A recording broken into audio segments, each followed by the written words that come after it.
for executive level jobs, they're only 60% qualified. Come on.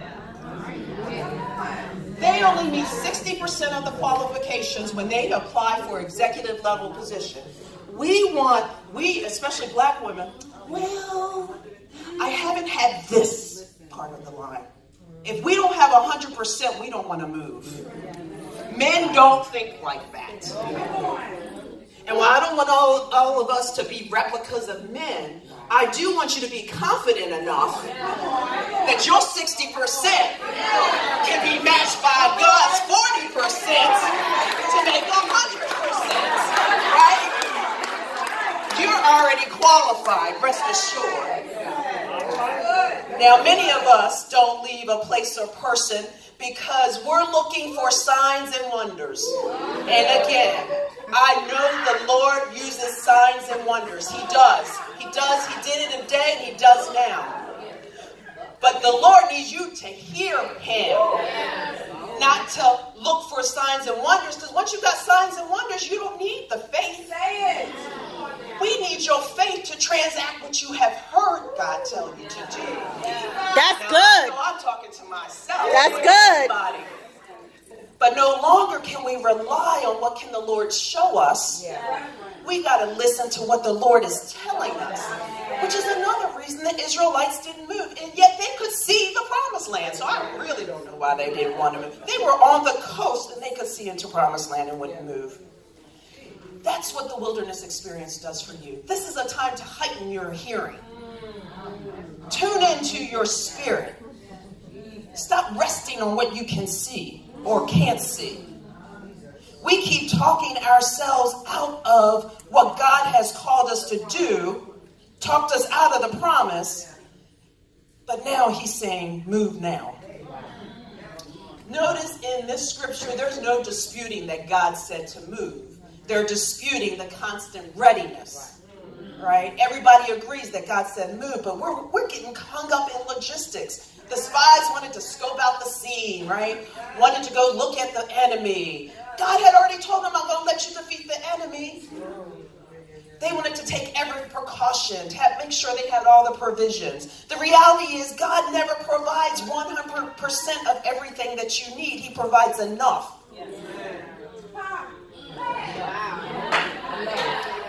Enough.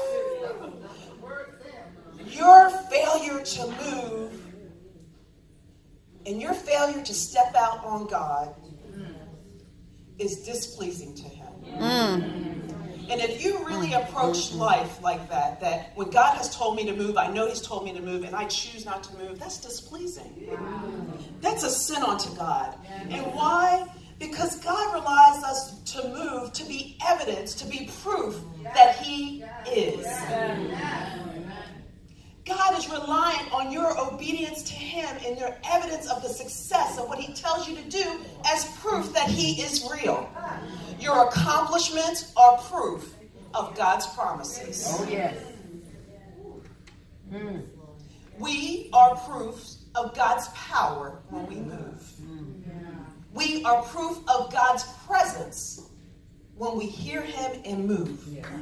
And every time you waver on that, you're denying God the opportunity to minister to someone else. You're ultimately denying God. Come on now, that's serious.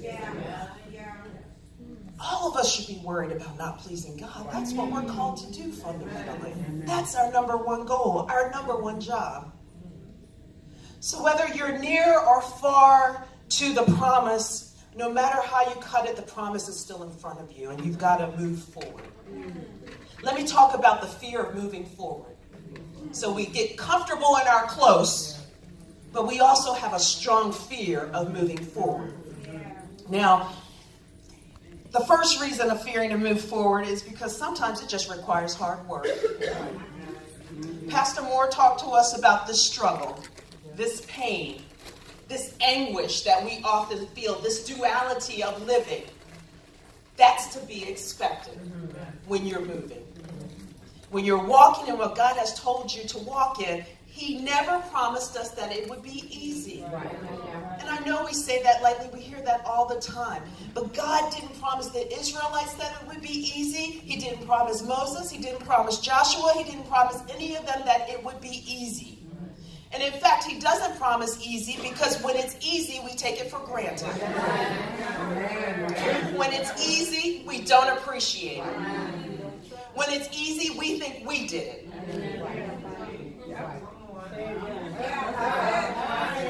When it's easy, we think we did it. So you got to put in the hard work. The fight is not going to be easy. You have to fight for your promise. And in fact, God will tell you who you're going to have to fight. God listed out the enemies that they were going to have to tackle. He told them ahead of time who was where and when and why. All we had to do was move.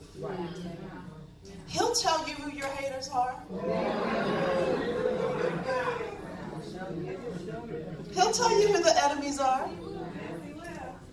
Now, every day as a CEO, I got to fight. I feel like Sophia. I got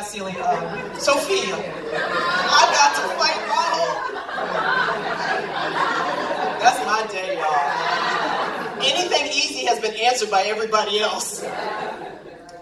But you're going to have to fight some, but it's in you. And the fight will be named and unnamed people in your life. I'm reminded of Ephesians 16. Be strong in the Lord and mighty in his power. Put on all God's armor so that you'll be able to stand firm against the strategies of the devil. For we do not fight with flesh and blood, but against evil rulers and authorities of the unseen world, against mighty powers in the dark world, and against evil spirits in heavenly spaces. If they're going to be in heavenly spaces, they're going to be in our space too. You can expect that. But you got to trust God to have the fight for you. He will be with you. He promised. If he promised nothing else, he promised to be with us. And second, you got to put on the armor that belongs to you. And just like David couldn't wear Saul's armor, you can't wear anybody else's armor. You've got uniquely designed, fitted, custom-made suits for you. It's custom-made for your battles. And while we can encourage one another, what you don't have to do is duplicate me. You don't have to duplicate Pastor. You don't have to duplicate your sister sitting next to you. You got custom-made fight for you. And he promised that he'll be with us in that fight.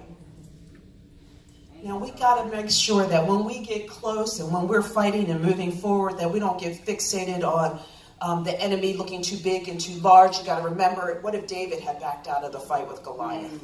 What if he got scared and said, he's just too big. All I have is these 3 pebbles. You are sufficiently prepared. You are ready. You're good enough. Second, we get fixated on our flaws. We are so stuck in our brokenness. We've got to use that brokenness. We've got to use that pain. We've got to use our mistakes to propel us forward for the future. You can't be like Lot's wife and look behind you all the time. You can't let that brokenness keep you stuck. Is your brokenness your crutch?